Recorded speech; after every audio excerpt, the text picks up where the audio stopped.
فهد وشهد فهد وشهد فهد وشهد وقصة جديدة. فهد وشهد فهد وشهد وأحداث حلوة ومفيدة. بين الأمس وبين اليوم حنا دايم مجتمعين. أوقات نحيا بهموم وأوقات تحلى وتزين.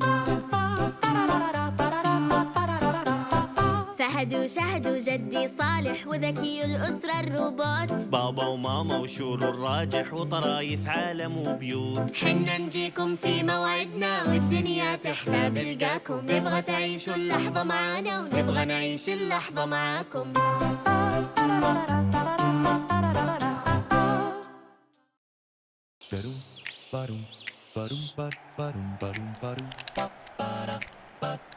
هدف! شفت يا ذكي كيف فزت؟ يا سلام، عمل رائع وفوز مستحق. تهانينا، كسبت خصماً 50% على أي لعبة تشتريها. حلو! خلينا نشوف الألعاب المتاحة. لقيتها! قصر رعدون المرعب. لكنها ليست مناسبة للصغار.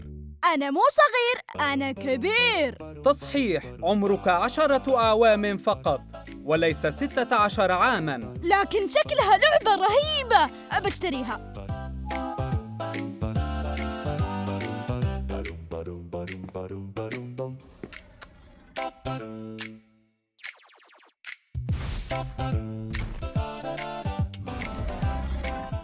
أهلاً بك في قصر رعدون. استعد للرعب والخوف. لعبة حماسية ورهيبة.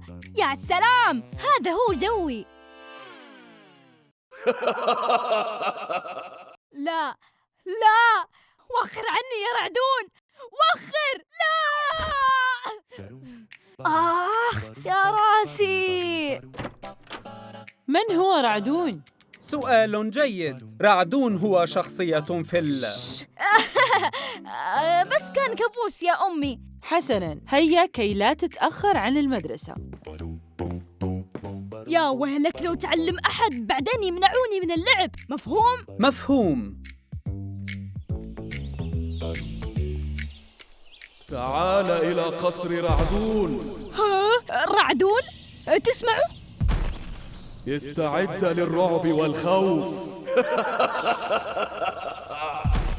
لا أسمع شيئاً. يبدو أن عقلك لا يميز بين الواقع واللعبة. إن هذه مجرد أوهام في خيالك. متأكد إني سمعته؟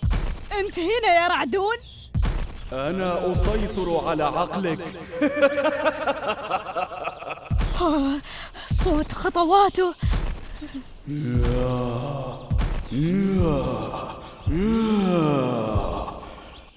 لاحقني! لا!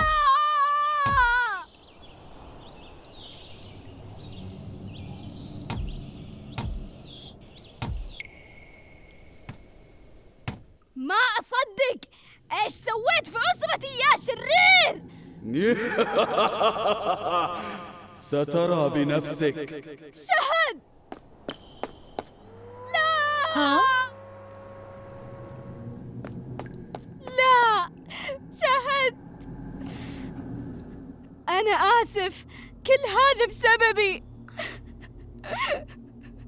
فهد، وش فيك؟ ماذا حدث يا بني؟ هل أنت بخير؟ شهد، بابا، ماما، الحمد لله على سلامتكم. سلامتنا؟ راح أنهي هذا الرعدون للأبد.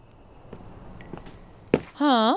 ما قصة رعدون هذا؟ طلب مني فهد ألا أخبر أحداً. نحن أهله وعليك إخبارنا لنساعده.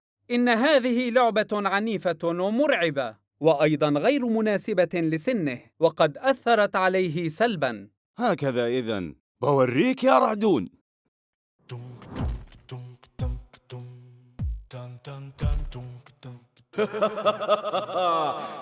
قد جئت يا فهد. إلى هنا وكفاية. تسيطر على أحلامي وتلاحقني في كل مكان. راح أتخلص منك للأبد. لن أسمح لك.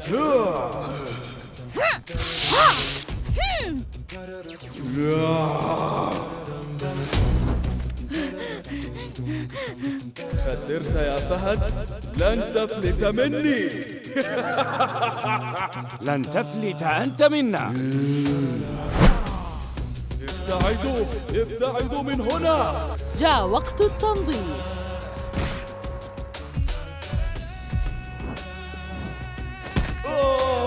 عيناي لا أرى شيئا. أنت بخير؟ اللي كان لازم أسويه من البداية. ماذا ستفعل يا فهد؟ والآن جاء دوري.